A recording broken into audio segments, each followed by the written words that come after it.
right, so what we're going to do today is take a look at we're doing a white pen comparison. I have been on the search for the perfect white pen to go over acrylics. Hi, Sherry.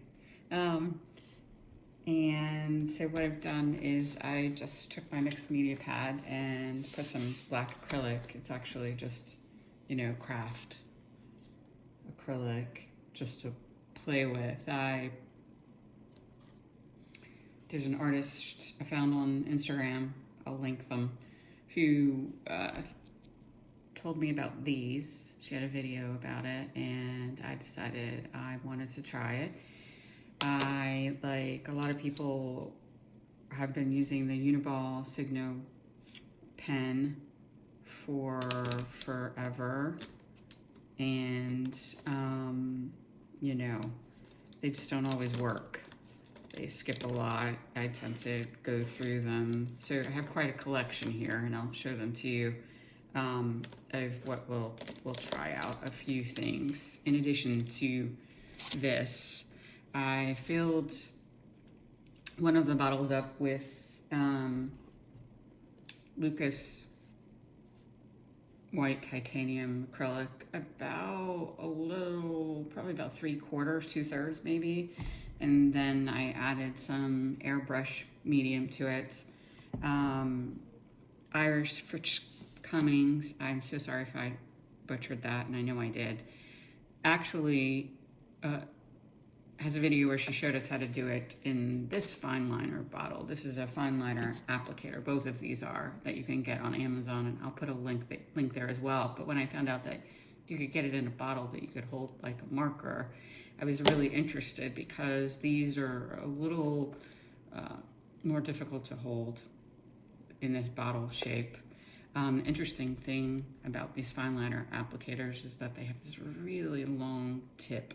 So I've ordered some tips, and then they have this other needle that you have to thread through that I'm completely blind and not able to thread it all the time with my big finger. So what we're gonna play with today are, I just grabbed some things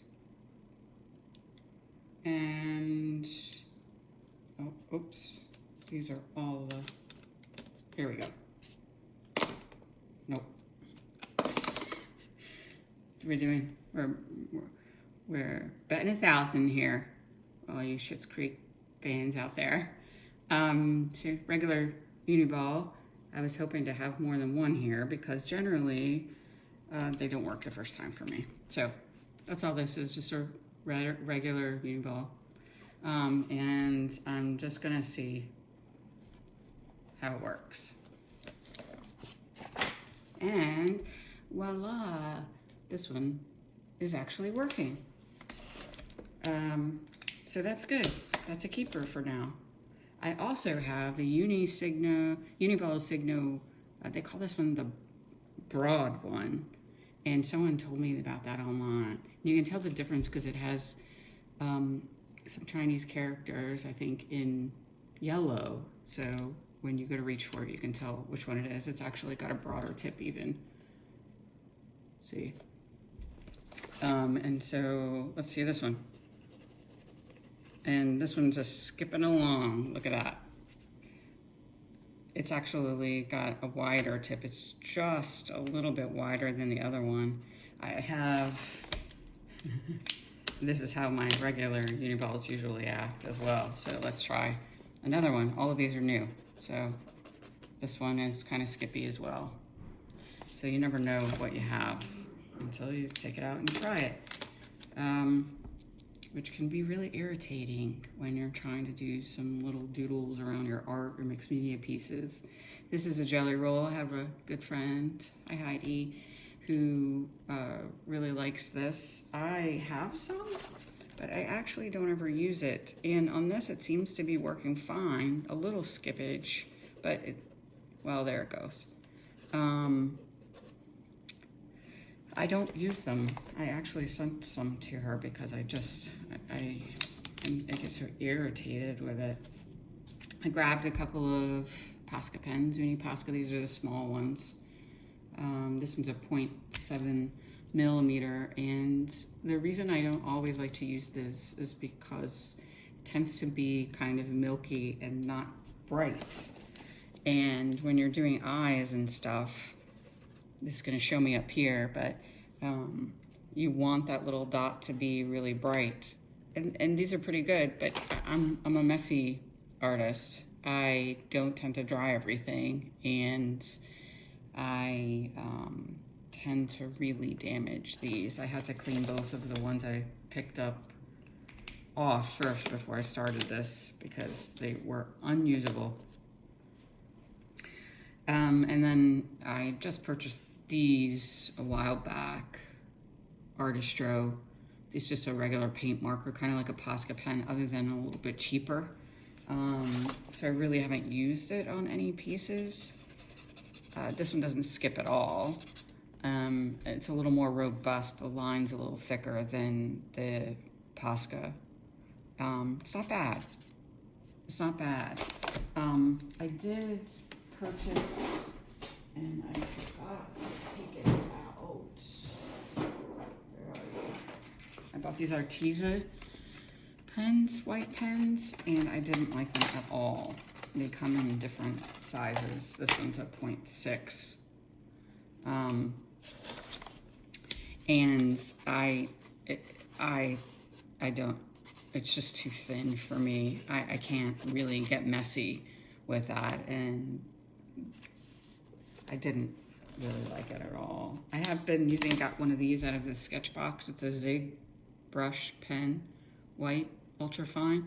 And when I'm really desperate, if I don't want to get the paint out and paintbrush to use instead to add some white highlights, I tend to use this. And it's pretty cool. It's got this brush tip. I have black on here. But generally you have to twist the end to get it to work. And see, it's not dropping any paint yet, but when it does drop it, you tend to get like a ton, and then you get a big blob of paint. But it's more like paint than a, see, but it works every time. It's gonna cover it every time, for sure. I also have Dr. Martin's Bleed Proof White. If I'm really desperate, I will, use that. So finally, let's try our new, I'm gonna shake it a little bit because it has the airbrush medium in there to make sure that it continues to flow through the long tip. It also has the long tip like the other one. And I did order some smaller tips. They haven't come yet. And so it will be easier to write because I like to write a lot of words in my art journaling. So the thing about this is when you press, it's going to drop a bunch of it, but then you can go, and it's kind of skippy.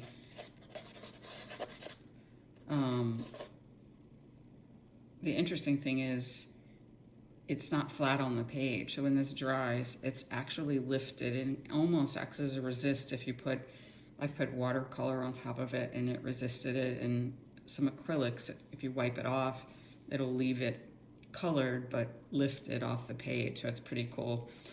It's also very vivid, as you can see. So I think I'm gonna like it a lot. I hope. I've only used it once. It only came yesterday, so I can't wait to try it. So there you go. Good luck. Bye.